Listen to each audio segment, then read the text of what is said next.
Your Creative Push, episode 218.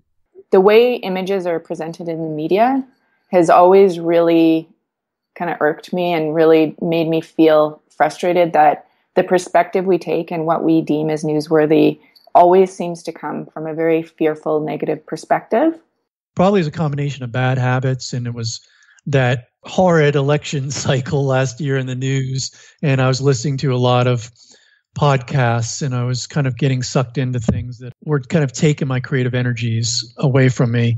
I was watching the election, I'll just come out and say it, and I did not have a positive emotional response to the election and its outcome. So I thought, okay, what can I do?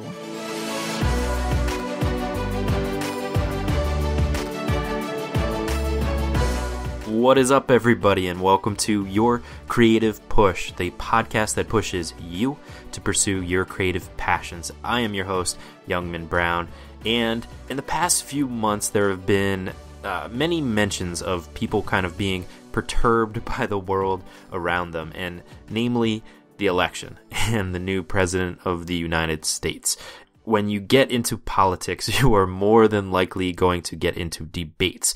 But this election, we saw that more than ever before, at least in my lifetime. And I do not like to bring that kind of stuff into the podcast because that's not really what the podcast is about. It's not what it's for, and it can definitely derail the focus, which in this particular case happens to be pursuing your creative passion. So whenever it does get brought up, I usually try to agree that politics are crazy and or disturbing, and then kind of redirect the conversation. And this is guests, this is listeners, this is people in the Facebook group, this is basically everybody in the world that's talking about this. So the truth about me, though, is, and you'll hear about this a little bit in the episode, is that I don't really pay much attention, not only to politics, but to the news in general. The thing is, I don't think that this is a solution, though. It works for me, but I'm also criminally uninformed about certain things in the world that I should definitely know about, or at least it takes me way longer to find out about them. It's one of my wife's greatest frustrations when she mentions things like the Dakota pipeline, and I just stare back blankly at her, and then she has to teach me about it or send me to a link to educate myself about what's going on in the world. Or like the whole Brad and Angelina situation. I didn't find out about that until literally today because I Googled biggest celebrity news of 2016 for researching this episode to see what I missed. And it was number 3 on the list. And that whole thing went down like 8 months ago. And by the way, I did not even bother reading number 1 or number 2 on the list, which were Kanye West and Kim Kardashian. So I still have no idea why people care about them. But like I said, this is not a solution to the problem. I mean, we are part of this world, so we should definitely be aware of what's happening within it, especially when really nasty things are happening around us, like poverty, inequality, global warming, potential wars, natural disasters. These are all really big problems, so big that they often overwhelm us. So that is what we're going to do today. We are going to find out what you as a creative individual can do when the world around you seems way too big, too depressing, too uncertain. When you get sucked in by the media, by politics, or even the arguments around you, and when you feel like your art, your artistic voice is too tiny, too insignificant to make a difference. It can feel overwhelming, but you can do something. And more importantly, you need to do something. So the first clip I wanted to share with you is from a great friend of the show, painterly photographer Thomas Dodd. And sandwiched between Thomas's 2 appearances on the show was a year-long creative block, the longest one of his life. And here he explains what caused it. It's hard to say where it came from. I've always said, and I think I said it on the last podcast of yours I was on, that when you do feel a block, that you should be promoting your work that you've already created, and then you wait for the creativity to come again, and then when that comes, you go with it. And I've followed that cycle, and I've been a visual artist for 10 years or over 10 years now. And the creative block has never really lasted longer than maybe a month and a half max. Whereas I found myself getting into, probably as a combination of bad habits, and it was that horrid election cycle last year in the news, and I was listening to a lot of podcasts, and I was kind of getting sucked into things that were kind of taking my creative energies away from me. And we'll hear more from Thomas later, but I think that most people can agree that this election really sucked us in. It had to. No matter what side you stood on, or if you were even on a side at all, you had to pay attention. It was the only thing that people were talking about, and so much of it was negative. For many people, it became a lesser of two evils type of race. And when you have this doom and gloom, no matter what type of situation, it can definitely bring you down. And then people voted, and a decision was made, and a lot of people on both sides were kind of shocked. Honestly, I'm still shocked. It feels surreal still. And then it becomes even more so of a feeling of, well, what the hell can I do? We have a divided country, and nobody seems to want to budge, and you'll just feel like an insignificant voice. And here's Martha Beck. I was watching the election. I'll just come out and say it. And I did not have a positive emotional response to the election and its outcome. Oh, wow. I know. That's the first time I've ever heard that. I know. I'm weird that way. And I thought, okay, I could either sit here in despair, or I could start writing letters to my Congress people, which did not give me a feeling of joy. It gave me a feeling of ugh, because the system just looks so broken. And I don't really trust it. I don't trust the system of government, the system of economics that we've got to take the world to a better place quickly. And if you look at the science, we need to go to a better place quickly, just in terms of the ecosystems that support our lives. So I thought, okay, what can I do? And I found this quote from Toni Morrison, where she said, this is the time. She was reacting to an election that she didn't much like. But she says, this is precisely the time when artists go to work. There is no time for despair, no place for self-pity, no need for silence, no room for fear. We speak, we write, we do language. That is how civilizations heal. And I thought, good on you, Toni. I'm going to listen to this. So what do I love? What's my favorite thing? And how can I use it, to try to do as much as I can to change things quickly? And I decided that it was artists need to speak up and start writing language that gives us, because here's the thing. Culture doesn't actually come from laws. Laws may reflect culture, but they rarely create culture unless they're very, very repressive, and then it's not good. What creates healing in cultures is new idioms, new language, new ways to talk about what's happening to us, new perceptions, new insights, new ideas, and those come from creativity. Boom! Some hope.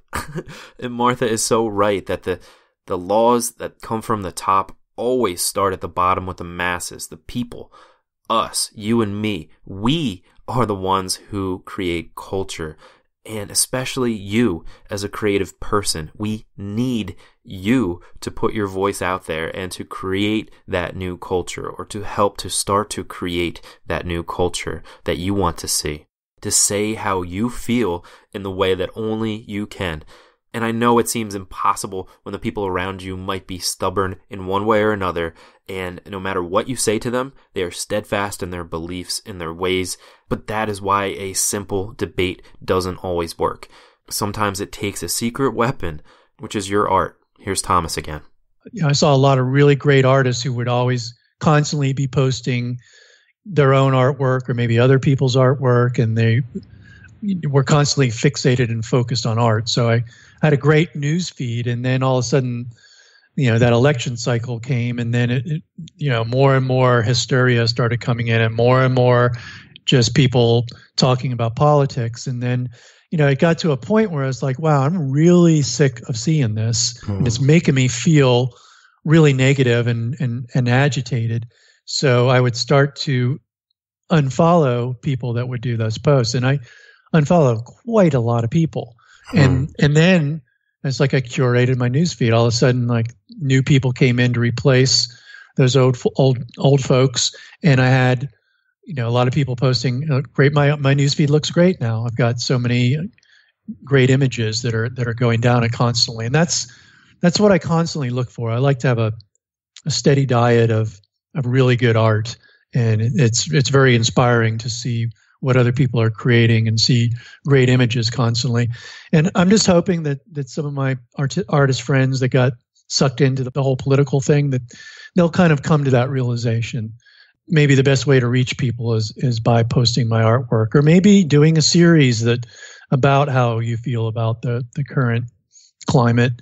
But in terms of just rephrasing things that are in the news, or throwing a lot of negativity out there, I think that's really self-defeating to artists, unless maybe you're a political artist and that's what you're putting out there. But in the case of a lot of the people that I know on Facebook, that wasn't the case. They weren't people who were very political, but all of a sudden they got sucked into it. I think that's a danger that can happen for an artist, is that you might find yourself getting into these like polarized forces, and then you're not really doing your job as an artist anymore. And I'm not saying that you have to be apolitical, but what I'm saying is you have much more power as an artist than the average person does, because images transcend words. They transcend propaganda. I mean, images obviously can be propaganda, but you can shape the dialogue. You can create things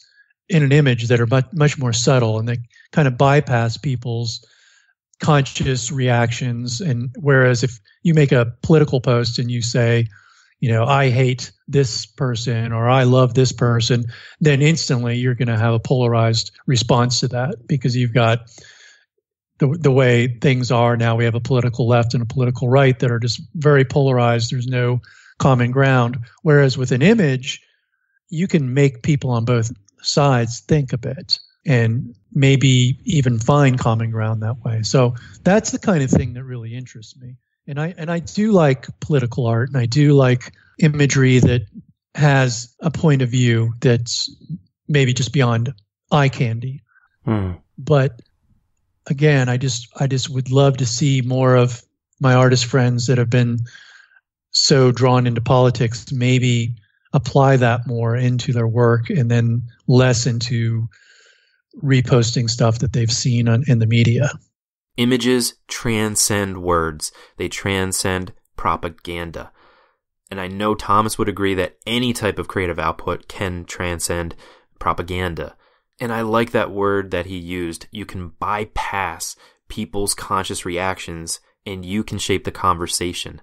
When people have those walls up, those giant reinforced walls that you can't penetrate with your words or by, reposting what other people have said, use your art as a way to sneak around that wall, to get in the side door, so to speak. You can make people on both sides think a bit and to find common ground, which is sometimes a seemingly impossible thing to do. The important thing is to be as genuine and honest as you can be from your own voice, and to really put yourself out there. And that is something that is often very hard to do. It's one of the things we strive to do every episode of this show, is to continue practicing every day to find that unique voice. That's why it's so important to not throw in the towel when the world around you feels like it's crumbling, when it feels like it's burning. That's when we need you the most, to create new perspectives, to create new dialogue in a way that only you can. And you might find that, such seemingly catastrophic events like an election that doesn't go your way can actually be fuel for your creative fire. Here's Martha. I think probably the election was one of the best catalysts we could have experienced. It didn't feel great, but it definitely lit a fire under me in terms of, how do I use what little power I have, what creativity I have to make things better right now, instead of waiting for the asylum to reform itself once the lunatics are already running it, Yeah, absolutely. It's like when you get sick and you throw up and then you feel better. Exactly. Like you need to get through it. I am vomiting art into the world and trying to bring people with me. That's exactly it. What a beautiful notion. Thank you. It's really sweet. That's one of the great things about the creative process. It can start from a place of fear or anxiety or hopelessness about the world around you. But when you're able to put your voice to those swirling thoughts and those emotions in your head and put it out into the world, you'll not only be making a helpful contribution to the situation and helping the world, but you'll also be helping yourself. You'll feel better. It will be out of you, and you'll be able to understand yourself and the way that you fit into the world so much better. So just do that. Puke out everything you need to say, and you will feel so much better. The trick is finding out what it is that you care about and why you care about it. And that often comes out through the process of creating, by sitting down and starting. That's the most important thing. And then it might lead to something bigger, a project even. And there have been a lot of examples of this in previous episodes, and we'll have them all linked up at the show notes page today at yourcreativepush.com/218. For example, R.M. Kavanagh, the story of the financial crash in Ireland that led him to create two paintings, which are two of my favorite paintings in the world, Groundhog Day and Comfortably Numb. Richard T. Scott, who is on the show, has been doing recent work that is totally on point with the kind of election and a really unique spin on what we are going through. Kate Shaw talked about climate change, and she paints landscapes having to do with climate change. Or even Cinzia Angelini working on this short animated film, Mila, based off of the stories that her grandmother told about, being a 5-year-old during wartime and having to deal with bombs going off all around you. And the thing about projects like that, especially Cinzia's, is that hundreds of people are coming together to work on this thing. That's the power of a creative idea. That's the power of a message that you want to put out into the world.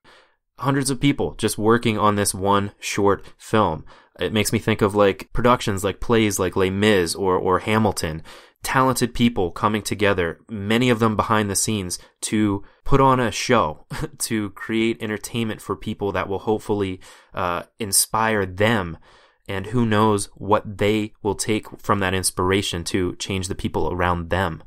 That's where it gets really powerful. And that is where change starts happening, is when you can put out into the world this message, how you feel about the world or how you want the world to change, and other people will latch on to that, whether they help you or whether they take that inspiration and share it forward. And especially in this negative world that we live in with the news, that is the most important thing that you can do as a creative person, is to help to change that momentum, to push it in a positive direction. Somebody who is doing that wonderfully is Eola Baker with her Jump for Joy photography project. And here she is to talk about that. The way images are presented in the media has always really kind of irked me and really made me feel frustrated that the perspective we take and what we deem as newsworthy always seems to come from a very fearful, negative perspective. And I think that I had hit a point in my life where things just weren't working out, and I was feeling really down myself and overwhelmed. And I felt like, why can't we look towards the positive things to uplift ourselves? And I started focusing on creating images that really captured positive energy. And as I was traveling around again, traveling is always my kind of get back to myself point. Good. I just started doing jumping photos with friends, and we would always laugh, and it would just bring out such an amazing energy, and people would connect, and people walking by would laugh and start talking. And it was just this beautiful experience. And I thought, God, if I could do something on a larger scale with these images that would actually uplift people on a mass scale. And I came up with this, I think it's an actual concept, but I kind of adapted the concept of groupthink, when like masses of people are caught up in a specific kind of energy. And usually you'll see that in a riot or something where people are not normally destructive or, whatever, but they get caught up in this crazy energy and, start pushing each other and smashing things. And I thought, why can't the same be true with positive energy by capturing imagery that is capturing the essence of joy on a mass scale? Because the impact of joy is really beautiful. And I've seen it in situations where, I don't know, what's that movie? Invictus. Have you seen Invictus? Yeah, I love it. So that whole concept about bringing people together and the celebration and the energy of joy at the end of that, I think it's like a some kind of game. Rugby. It's that rugby. Thank you. It's that mass energy of uplifting, excitement, and celebration where it kind of erases boundaries because everyone comes together for something. Yeah, and then when I started sharing the photos, I just started sharing them online. People really instantly started responding to it, going, "Oh my God, I really needed this. This changed my day.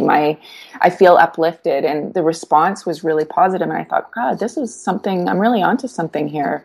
And it's not just me that's desiring, feeling, and seeing more positive, uplifting energy. This is something that's, other people feel it too. Absolutely. I love that mindset too of, that groupthink like you were talking about. One of my favorite quotes that one of my favorite podcasters, John Lee Dumas, says all the time is, you're the average of the 5 people you spend the most time with. And I really feel like that, at least for me, has been very true. When you're surrounded by like this like negative energy, you fall into it. Mm-hmm. I work in a poker room and I just am surrounded by just like negative energy all the time. And doing the podcast is like the complete opposite of that. I get to talk to inspiring people. Mm-hmm. I think it's really important what you're doing. And with your TED Talk, I was like, you're my girl, because my wife and I always fight. She loves to watch the news, and I can't do it. They just cherry pick the worst of humanity.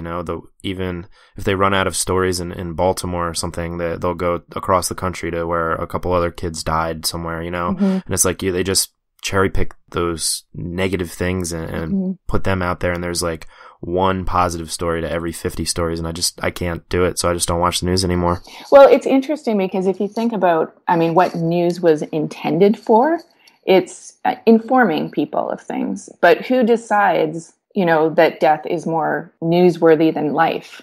Or who decides that we don't put how many babies were born every day instead of how many people died every day? Like, what's the deciding factor on that, and how does that affect us emotionally? And so that's what it's a lot to try and capture in a silly jumping picture, but when you start putting them all together in this collection of people that have taken time out of their day to come and jump around in the name of joy and to play and be creative and get out of their comfort zone and to connect with the idea that joy can affect people, I think that there's something really special about that. So that's sort of where that whole project started from, was just me initially wanting to change the way I felt and feeling impacted and having all this outside imagery, wanting to find something different to counter it, I just love that idea of trying to approach your art and your creativity from joy. Like Yola said, it's a lot to say from a simple jumping photograph, but if you go back and listen to her episode and hear about how she affected the community where she hung her mural, it is so inspiring to see the change.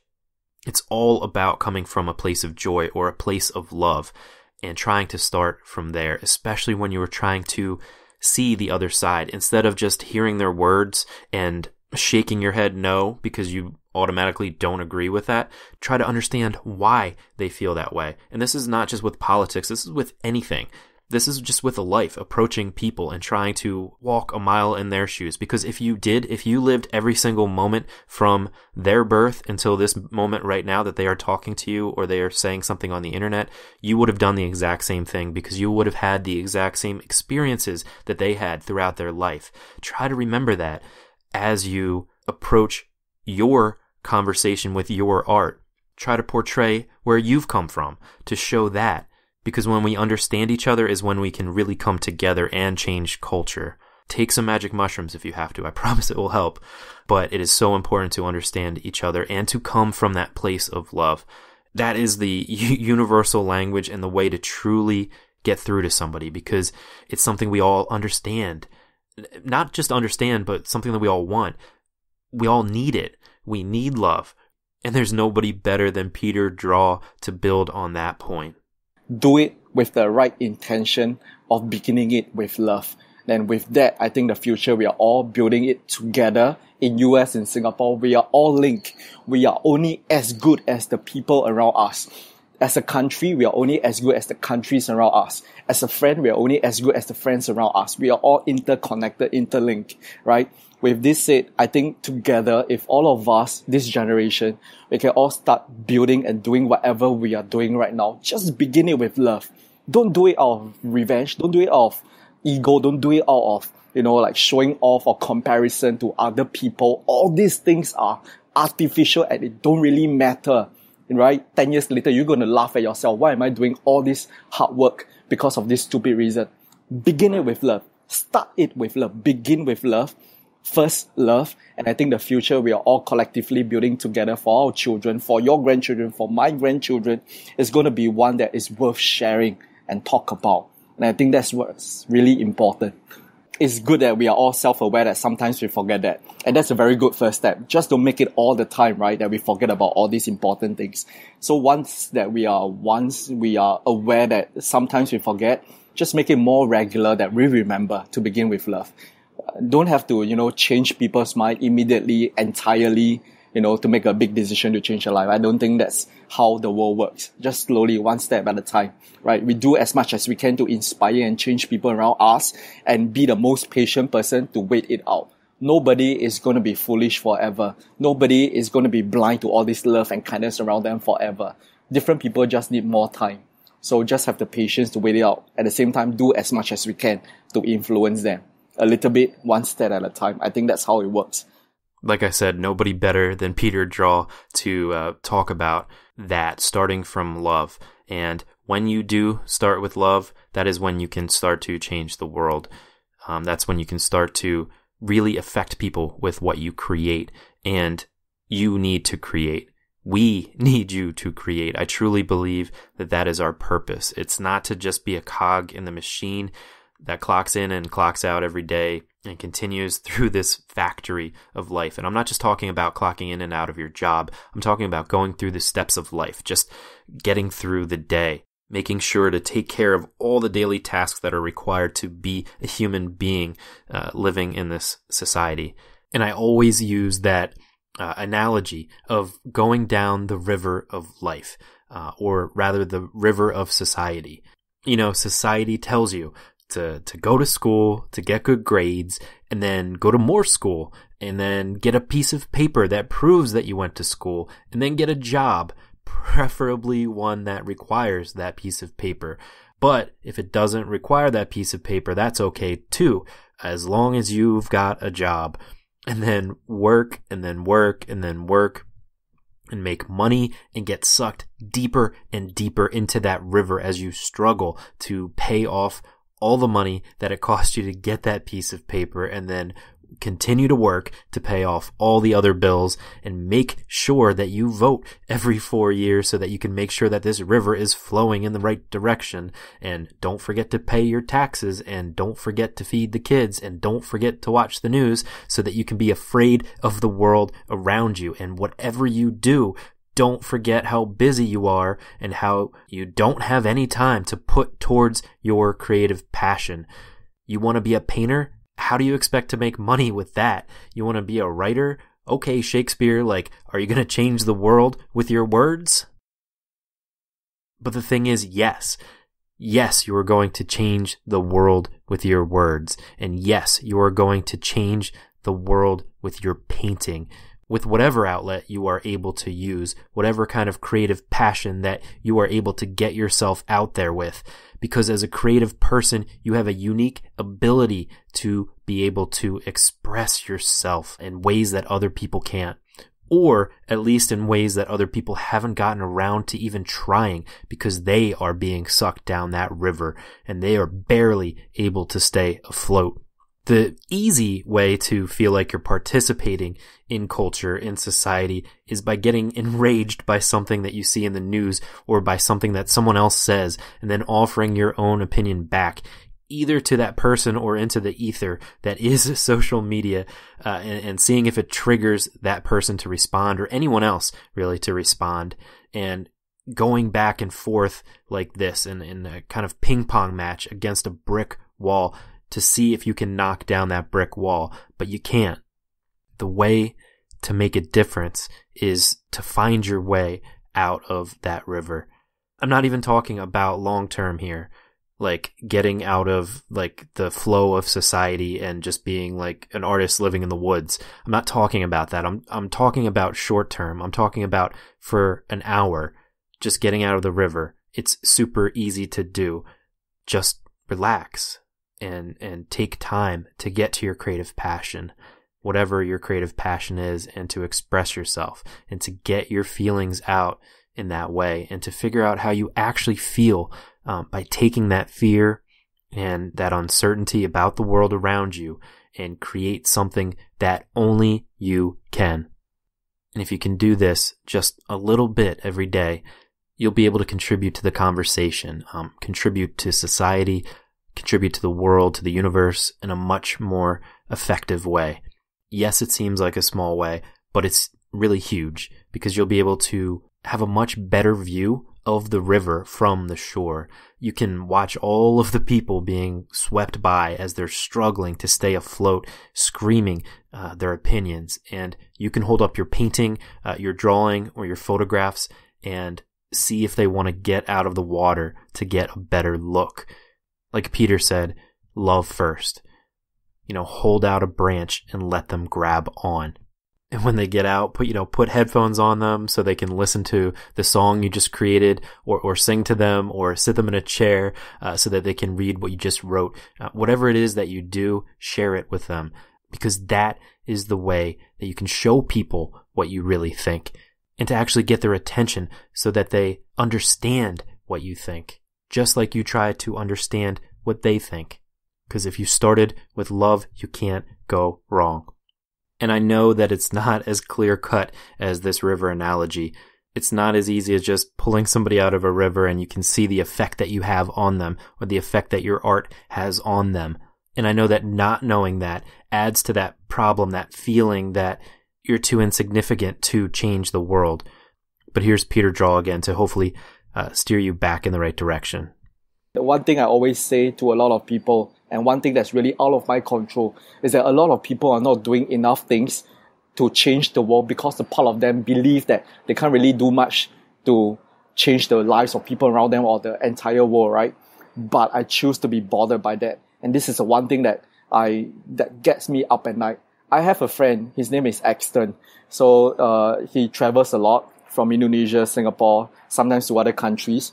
So he has this beautiful plan of trying to end poverty within the next 15 years. So he's doing a lot of wonderful work with his company and with his time volunteering with the UN. That is one thing that keeps me up at night. For me, the one thing that keeps me up at night is that children today, every day, so many of them are crying and going through their sleep in pain because of certain situation that's beyond their own decision. I just feel that if there's something we can do, and since, young man, you are there in your room, maybe in the air-conditioned room, in a very comfortable chair, in a four walls that's completely giving you a safe shelter at night, tonight, every night, and me sitting on this chair at 3:30, I'm having coffee in my hand right now as I'm talking to you, it's all comfortable. Since we are here, since we are able to do something, that it is necessary for us to do something, right? Sometimes my stress don't come from the work I do. Sometimes the stress that I face, that you just asked me about, come from me caring beyond what I should be caring about. But I think it is that part of me that make me want to do, that have made me done all these things that you think is worth doing. I love that guy. And the reason that you get so upset about politics, the reason that you get so upset about the world around you, is because you care. You care desperately about your current situation, the world's current situation, your society's, your culture's current situation. And just like when you have these creative thoughts that are stuck in your head that you're maybe too afraid to get out, and the whole point of the show is that you get them out, the same thing applies to the things that you care about with the world around you. Again, it's your job to contribute, even though it might feel like your contributions aren't doing anything to make a change. But I promise that the things that you create, the way that you put yourself out there, is more profound than you'll ever be able to calculate. I was watching Kevin Bacon's TED Talk about what else? The 6 degrees of Kevin Bacon. And one thing that really struck me was just the idea of not just, connecting Kevin Bacon to another actor, but the way that this transcends that and the way that this really applies to everyone in the world and how we are all connected. It's like a ripple effect or a chain reaction or the butterfly effect or whatever you want to call it. But to uplift the world, you don't have to uplift the entire world. You just have to uplift those around you. And I think that is the most important part of all of this, is that if you can affect just a few people, they will affect others, and often you will do it subconsciously. It won't be overt, but you got to trust that it's there. And for every one person that tells you about the change that you made in them, there'll be dozens, maybe hundreds more that will be affected in maybe just one small way, but changed either way. It's like a pyramid scheme, but a pyramid scheme that actually works. Like Martha said earlier, culture doesn't come from laws. It comes from the people. So by finding ways and being active about finding ways to use your art to contribute to culture, you are definitely changing yourself, which is the first place that you need to start, of course. But once you do that and once you share your work and contribute to that conversation in that way, you don't have to go viral. Millions of people don't have to see it, just the people around you. And that is how you change the world. So I really do hope that this was inspirational to you if you have found yourself in a funk recently. If the world around you seems, too big, too depressing, too uncertain, or you've been sucked in by the media, by politics, by just negative news, I hope that you can find that light and realize that that light comes from within you.